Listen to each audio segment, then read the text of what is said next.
Sige, tulak. 1, 2, 3, tulak. Tulak. Okay, kahit isa lang. Tulak.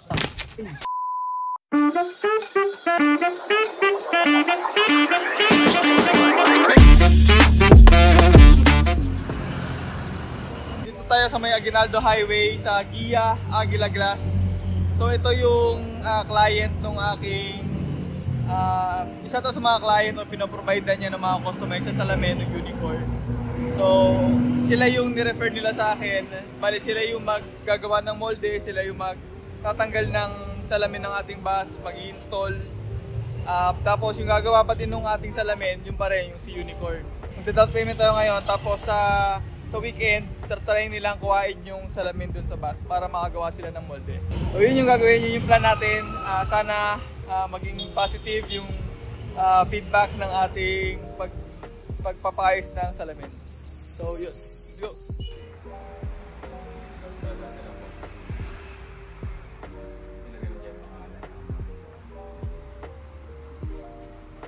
I-receive ko natin, yung total price niya ay nasa 83,000. 70,000 dun sa molde and sa pagluluto ng salamin, ng laminated. Tapos 8,000 naman sa service charge nila and installation.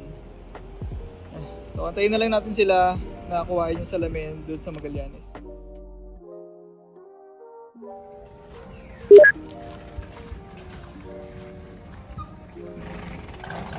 Good afternoon po. Ito sila Aguila Glass. Ayan, bumalik si kuya. Oy!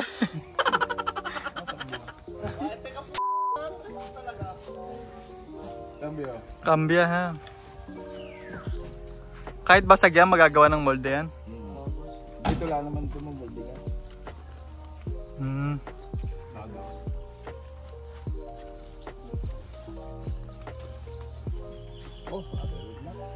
Dahil sira pa ang ating battery, ay sinubukan muna namin itulak ang bus para makapasok ang kanilang truck. 1, 2, 3. 1, 2, 3. Hindi kaya maitulak kaya hinayaan na lang muna namin at inumpisa na nilang tanggalin ang ating salamin. Oo.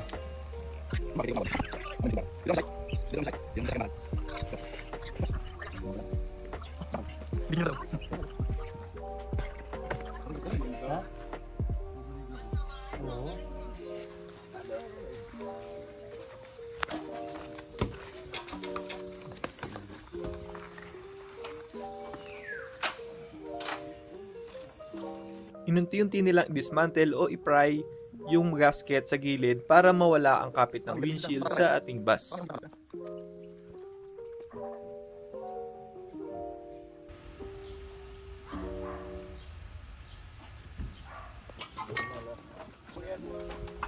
Dito ka, Dex. Buka kami na ng kabila. Kakalak na.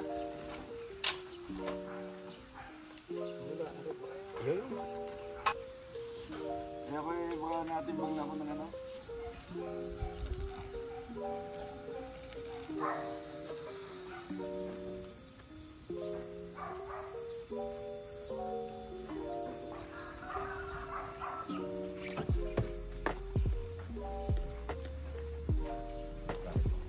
Mahirap pala talaga ang proseso ng pagtatanggal ng windshield, lalo na yung mga ganito kalaki.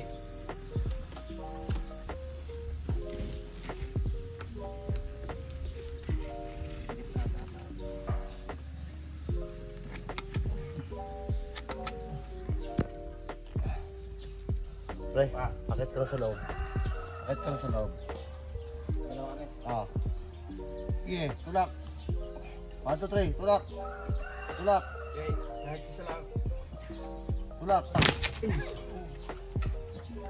Kasi.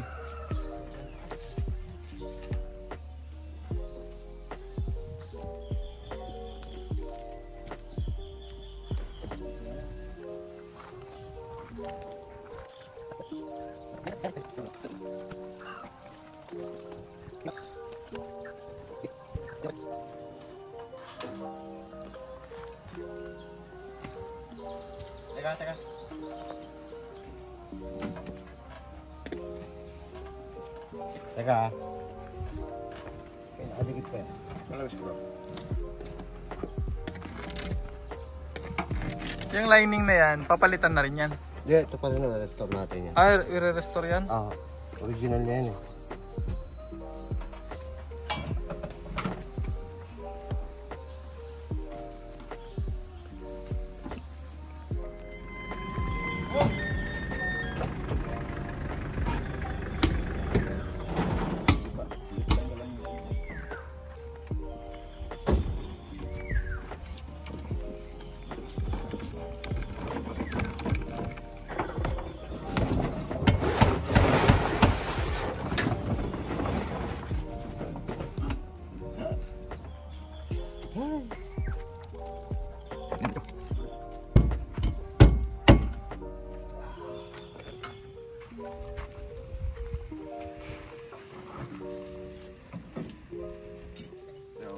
Alpas yung biya. Teka lang, may sumasabi ko.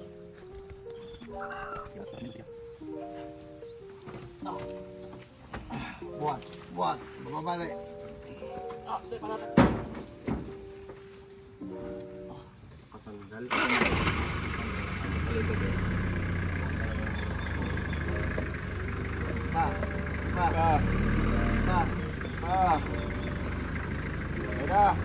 Okay, good.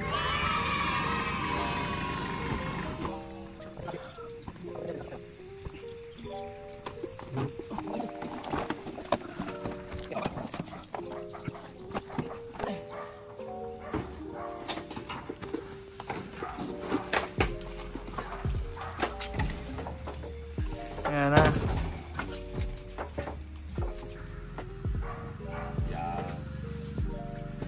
Ayan na. Siguro mga sabi 3 weeks daw eh. 3 weeks? Oo. Ayan na itsura ng ating bus na walang windshield.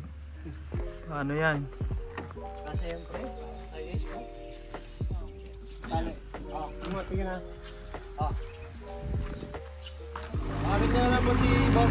Okay.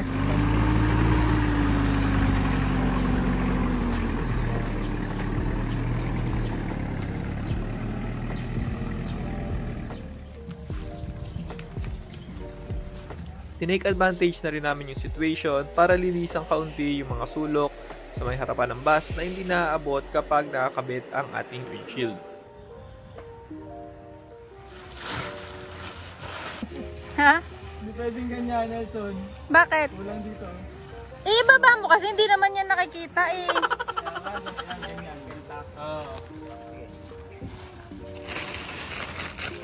Ayan, yan, sakto na yan. Sakto na yun dyan. Oo. Anong lalagay natin dyan? Papatong mo lang dyan. Tapos dito na may tali. Talian din natin. Dito. Nakatali dito sa may sako. Ay, sa may sako nakatali. Dapat sa body. Itali mo to. Hanggang doon sa likod. Bumili pala kami ng trapal para matakluban pansamantala ang ating bus at hindi maulanan ang loob.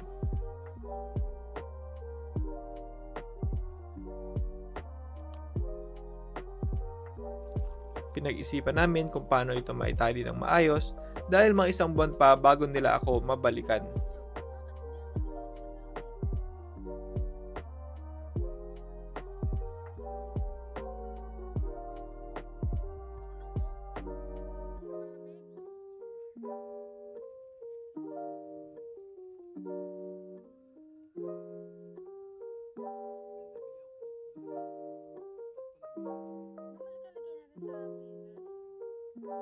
Sa wakas at mapapalitan na natin ang windshield ng ating bus. Yan currently ang itsura ng ating bus dahil natanggal na yung windshield. Pero sabi nila siguro mga after 1 month makakabalik sila kasi siguro mga 2 to 3 weeks yung siya lulutuin. Tapos makakabalik sila siguro mga 1 month tapos i-install na rin nila dito. Yung pa rin yung gagamitin pa rin nila yung original na gasket ba yung tawag dyan o yung rubber seal ng glass. Papasok nila yan dyan. Yun. So yun. Thank you for watching. If you like this kind of content, please don't forget to like, subscribe, and share this video. See you on the next one. Bye!